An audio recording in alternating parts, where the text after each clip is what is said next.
Good morning, children. In class 7th, we did simple interest. Now, in class 8th, we will do compound interest. Before doing compound interest, let us revise simple interest. And we all know that simple interest is equal to principal into rate into time upon 100. Suppose principal is 1000 rupees. Rate is 10% per annum and time is 3 years. And we calculate simple interest is equal to 1010 into 3 upon 100. So 300 is simple interest amount is equal to 100 plus 1000 plus 300 is equal to 1300. This is amount in case of simple interest. In compound interest, we calculate interest on interest also. Let us take same example. Interest for 1 year, first year. Interest for first year. PRT 1 year. PRT upon 100.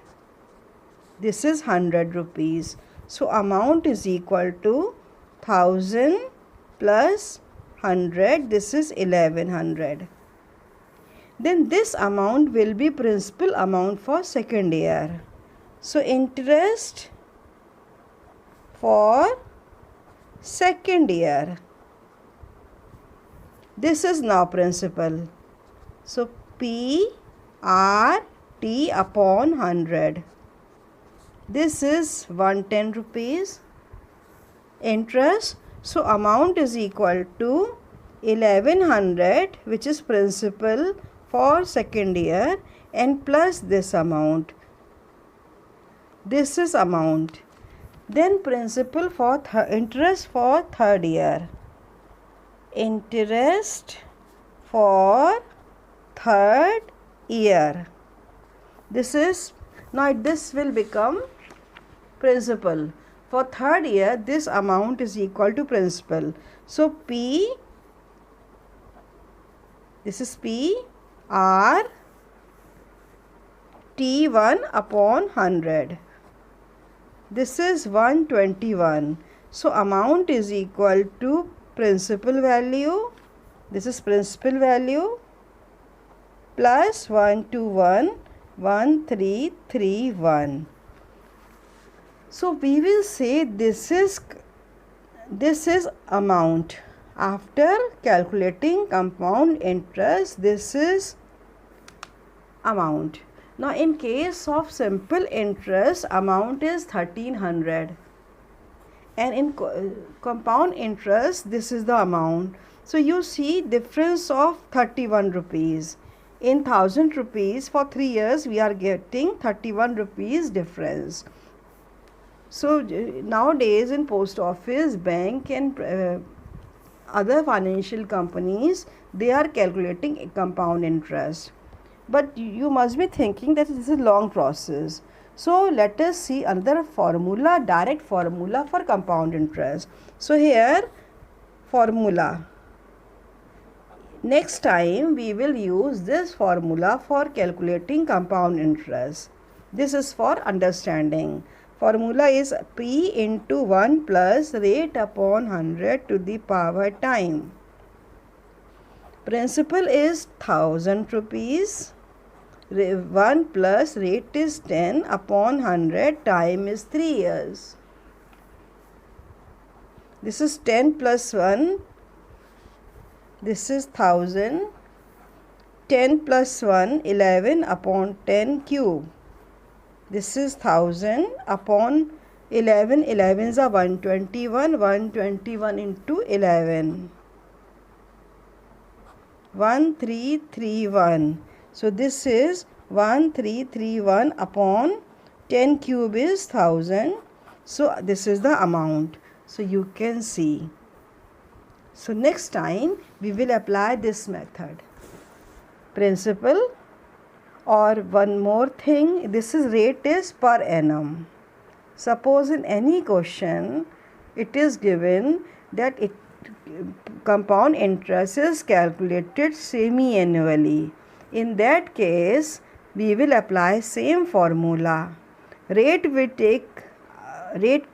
divide by 2 and time multiply by 2. For example, if in this question they write rate 10% per annum and compound interest is calculated semi-annually. So what we do here in this case, amount will be principal 1 plus rate will be half. यहाँ पर 10 दिया है तो वो 5 हो जाएगा upon 100, और यहाँ पर टाइम डबल कर देंगे. अगर 3 लिखा है तो यहाँ पर 6 हो जाएगा. So we will solve these types of questions. Try these. A machinery worth rupees 10,500 depreciated by 5%. Find its value after 1 year. Machinery item electronic items में टाइम के साथ वैल्यू कम हो जाती है और प्रॉपर्टीज़ में वैल्यू बढ़ जाती है. तो प्रॉपर्टी पहले की खरीदी होती है, 10 साल बाद उसके दाम ज़्यादा हो जाते हैं. पॉपुलेशन भी टाइम के साथ इंक्रीज़ हो जाती है, तो इसमें रेट पॉजिटिव होता है. और जिन केसेस में वैल्यू कम हो जाती है वहाँ रेट नेगेटिव हो जाता है. व्हीकल ख़रीदनी है, आज ख़रीदी है, हम उसको 5 साल बाद बेचेंगे, पैसे कम मिलेंगे. 15 साल बाद बेचेंगे, पैसे और कम मिलेंगे. तो इस केस में रेट नेगेटिव हो जाता है. फार्मूला सेम लगाते हैं, आर की जगह -r हो जाता है. For example, a machinery worth rupees 10,500 depreciated by 5%. Find its value after 1 year. So after 1 year value will be amount is equal to P 1 plus rate हो माइनस हो जाएगा 1 माइनस, क्योंकि डिप्रिसिएशन हो रहा है, रेट नेगेटिव हो गया. 1 minus 5 upon 100 to the power after 1 year का है तो टाइम 1 हो गया. This is equal to 10,500. 5 1 ज़ा 5, 5 20 ज़ा, then 20 minus 1, 19 by 20. When we solve, we will get the answer. Then second question, find the population of a city after 2 years, which is at a present 12 lakh if the rate is increase of 4%. तो यहाँ पर clear दिया है कि rate जो है वो positive है. So in second question what we do, this was first. Now second question, present is 12 lakh amount, बात की value 12 lakh. If the rate of increase is 4% और टाइम आफ्टर 2 years, दिस, तो दिस इज़ इक्वल टू 1 2 3 4 5 और 104 upon 100 square. This is equal to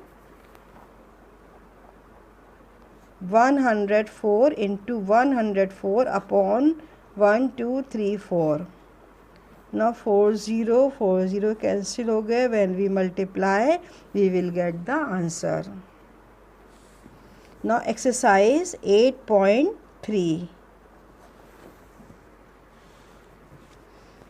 First part, calculate the compound interest and amount. So first we will calculate amount by using formula, then amount minus principal कर देंगे तो interest आ जाएगा. तो here amount is equal to 10,800. This is principal 1 plus 12 1 by 2. 12 1 by 2 means 25 by 2. 25 by 2 rate हो गया upon 100 to the power 3. Time is 3 years. Time is 3 years. 12 1 by 2 को हमने mix fraction को चेंज कर दिया, 25 by 2 ये हो गया. अब इसमें ये हो जाएगा 25 1 प्लस ये 2 नीचे आ जाएगा 25 अपॉन 200 क्यूब, ये हो जाएगा 25 1 ज़ा 25 8 ज़ा 1 प्लस 1 अपॉन 8 क्यूब।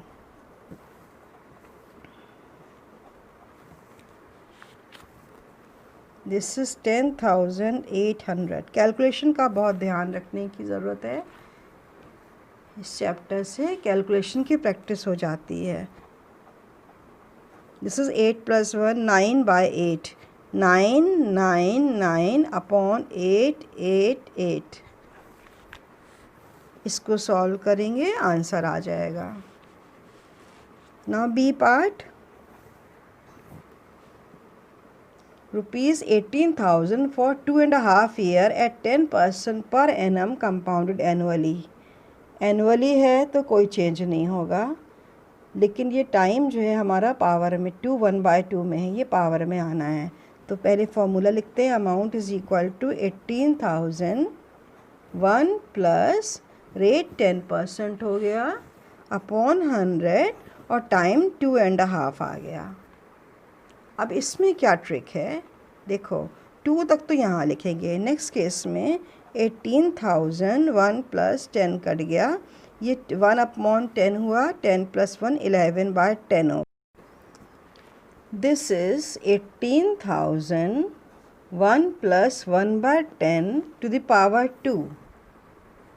और ये जो हाफ बच गया, इसके लिए ये ट्रिक है, 1 प्लस 1/10 करेंगे और ये जो 1/2 है ये यहाँ पर मल्टीप्लाई हो जाएगा। इस 2 को तो यहाँ लिख दिया और ये वाला जो हाफ है वो यहाँ पर रेट के साथ में मल्टीप्लाई हो गया। अब दिस इज़ 18,000 10 प्लस 1 11/10 11/10 हो गया, 11/10 स्क्वायर हो गया 121 अपॉन 100 और ये हो गया 21 plus 1 upon 20 LCM 20 plus 1, this is 21/20 into 21/20। इसको सॉल्व करेंगे, ये आंसर हमारे पास आ जाएगा। ये 0 कट गया, 2 1 ज़ा 2 9 ज़ा 18, 121 इंटू 21 किया, 1 2 1 2 1 ज़ा 2 2 2 ज़ा 4 2 1 ज़ा 2 1 4 5 2। ये इससे मल्टीप्लाई हो गया, अब 9 बच गया इंटू 9 9 1 ज़ा 9 36 45 46 47 48 18 19 20 21 22। तो अमाउंट इज़ इक्वल टू 22869। और जब कंपाउंड इंटरेस्ट निकालना होगा तो इस वैल्यू में से 18,000 को माइनस कर देंगे।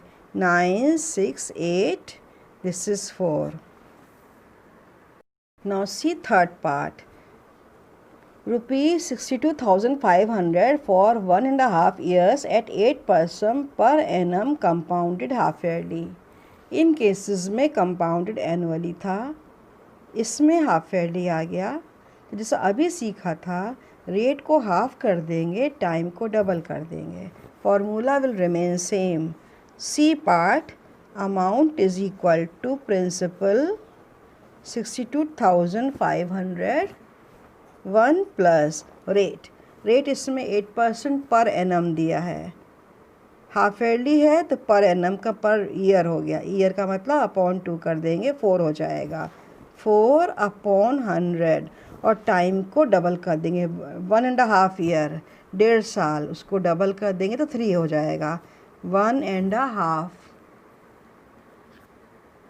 इसको डबल किया, 2 1 ज़ा 2 3/2 इंटू 2 डबल किया, 3 आ गया, दिस इज़ इक्वल टू 3। 4 1 ज़ा 4 25 ज़ा 62500, this is 25 plus 1 26 upon 25 cube, this is 62500 into 26 26 26 upon 25 25 25 25 into 25 625 होता है 1, ये 100 आ गया। 25 1 ज़ा 25 4 ज़ा। अब इनको 26 26 26 4 को मल्टीप्लाई करेंगे, आंसर आ जाएगा।